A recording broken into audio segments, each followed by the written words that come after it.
ನನ್ನ ಮಗ ಎಪಿಕೆಎಸ್ ಆರ್ಗಾನಿಕ್ಸ್ ಜಾಹೀರಾತನ್ನು ಆನ್ಲೈನ್ನಲ್ಲಿ ನೋಡಿ ನನಗಾಗಿ ಅವರ ಉತ್ಪನ್ನಗಳನ್ನು ಖರೀದಿಸಿದನು.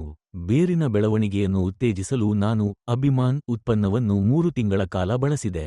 ಈಗ ಸಸ್ಯಗಳ ಬೆಳವಣಿಗೆ ಮತ್ತು ಒಟ್ಟಾರೆ ಗುಣಮಟ್ಟ ಎರಡೂ ಅತ್ಯುತ್ತಮವಾಗಿದೆ. ಮೊದಲಿಗಿಂತ ಹೋಲಿಸಿದರೆ ಎಲೆಗಳು ಮತ್ತು ಕಾಂಡಗಳ ಬೆಳವಣಿಗೆ ಗಮನಾರ್ಹವಾಗಿ ಸುಧಾರಿಸಿದೆ. ಹೂವಿನ ಬೆಳವಣಿಗೆಯನ್ನು ಹೆಚ್ಚಿಸಲು ನಾನು FL77 ಉತ್ಪನ್ನವನ್ನು ಸಹ ಸಿಂಪಡಿಸಿದ್ದೇನೆ. ಪರಿಣಾಮವಾಗಿ ಮೊಳಕೆಯೊಡೆಯುವಿಕೆ ಮತ್ತು ಹೂಬಿಡುವಿಕೆ ಅಸಾಧಾರಣವಾಗಿದೆ. ಶುಭಾಶಯಗಳು.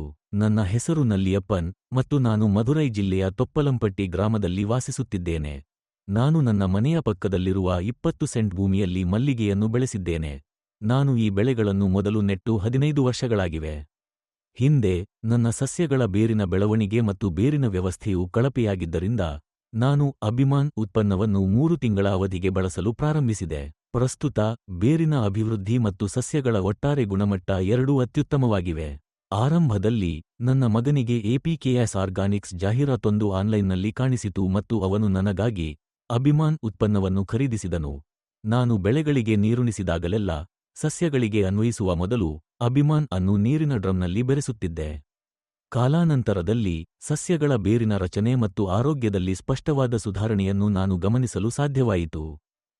ಫಲೀಕರಣಕ್ಕೆ ಸಂಬಂಧಿಸಿದಂತೆ ನಾವು ಸಾಮಾನ್ಯವಾಗಿ ತಿಂಗಳಿಗೊಮ್ಮೆ ಅಥವಾ ಪ್ರತಿ 2 ತಿಂಗಳಿಗೊಮ್ಮೆ ಗೊಬ್ಬರವನ್ನು ಹಾಕುತ್ತೇವೆ. ನಾವು ವಾರಕ್ಕೊಮ್ಮೆ ಬೆಳೆಗಳಿಗೆ ನೀರುಣಿಸುತ್ತೇವೆ. ಹೆಚ್ಚುವರಿಯಾಗಿ ನಾವು ವರ್ಷಕ್ಕೊಮ್ಮೆ ಸಸ್ಯಗಳನ್ನು ಕತ್ತರಿಸುತ್ತೇವೆ. ಕೊನೆಯ ಸಮರುವಿಕೆಯಿಂದ 3 ತಿಂಗಳುಗಳಾಗಿವೆ. ಇದರ ನಂತರ ನಾನು ಅಭಿಮಾನ್ ಅನ್ನು ಬಳಸಲು ಪ್ರಾರಂಭಿಸಿದೆ.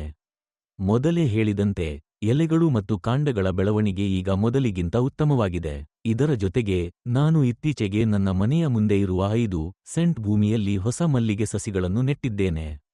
ಈ ಸಸಿಗಳು ಈಗ 7 ತಿಂಗಳ ಹಳೆಯವು ಮತ್ತು ನಾನು ಅವುಗಳಿಗೆ ಅಭಿಮಾನ್ ಅನ್ನು ಸಹ ಬಳಸಿದ್ದೇನೆ.